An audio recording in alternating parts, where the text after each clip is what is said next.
Let's begin with a threat from China. Earlier this week, India put Chinese institutes under a review. It's a move that outraged Beijing. Two things are being reviewed in India. First, the local chapters of Confucius institutes in India, and second, agreements between Indian and Chinese institutes. China says India is politicizing Chinese institutes. It feels the review is unfair. We say it's long overdue. Let me tell you why this scrutiny is necessary. China's meddling in education is seen as a threat to academic freedom the world over, and India is no exception.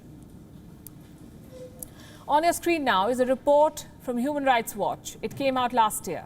The report calls Confucius institutes as extensions of the Chinese government. Censorship is rampant in such schools, and hiring of teachers is based on political loyalty to China, of course. China runs hundreds of such institutes the world over. According to Human Rights Watch, many teachers feel uncomfortable with the presence of such schools on their campus. They feel their teaching could be compromised. In certain places, the Chinese influence is quite evident. In 2019, the Victoria University in Australia wanted to hold a screening, but they had to cancel it. Why? Because they wanted to screen a documentary which was critical of Chinese institutes.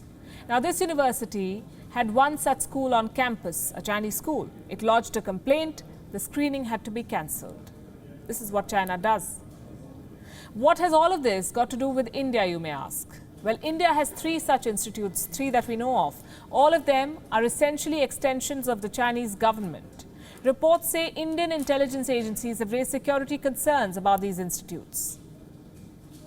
China says these schools only promote Chinese language teaching and people-to-people contact.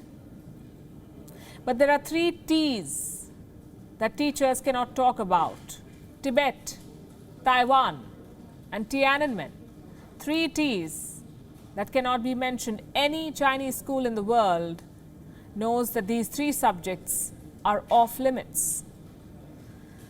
And they certainly promote one Chinese value, which is censorship, which is what they do. Chinese schools have reportedly often put pressure on their host universities abroad. They proactively pressurize hosts to silence anything deemed controversial by Beijing.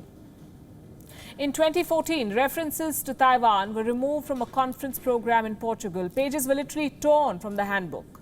In 2018, China played censor at a conference in America too. Bethany Allen, a journalist, was invited to speak at the Savannah State University. In her bio, Allen had mentioned that she had reported from Taiwan, but when the event materials were printed, the reference to Taiwan had been dropped because the event sponsor was a Chinese institute. This is how China infiltrates classrooms. It funds schools in the name of culture and people-to-people ties. Then it imposes censorship on campus. The entire operation is orchestrated from Beijing by the Communist Party. Chinese institutes are run by the Hanbin. This is a Chinese body. This is part of China's Ministry of Education. The Hanbin is dominated by officials of the Communist Party. The Executive Council of the Hanbin has 12 representatives from China's top state agencies. This includes the Ministry of Foreign Affairs as well as the State Press and Publishing Administration, an arm used by China to push its propaganda. And the Director General of Hanbin is part of China's State Council. It's the highest organ. The State Council is the highest organ of state power in China. Now let's talk about the money. When it comes to Chinese propaganda, there is no dearth of money, no compromise on the budget. By 2017, these institutes had a budget of $314 million. Reports say Chinese institutes are now present in at least 548 universities, in almost 1,200 schools, 1,200, across 154 countries. More than 1 million students study in these institutes. Over 46,000 teachers work there, and China is not done yet.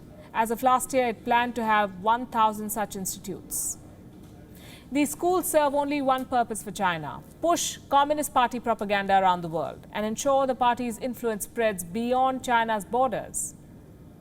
When India opens the doors to foreign universities, it must watch out for Chinese incursions on its campuses.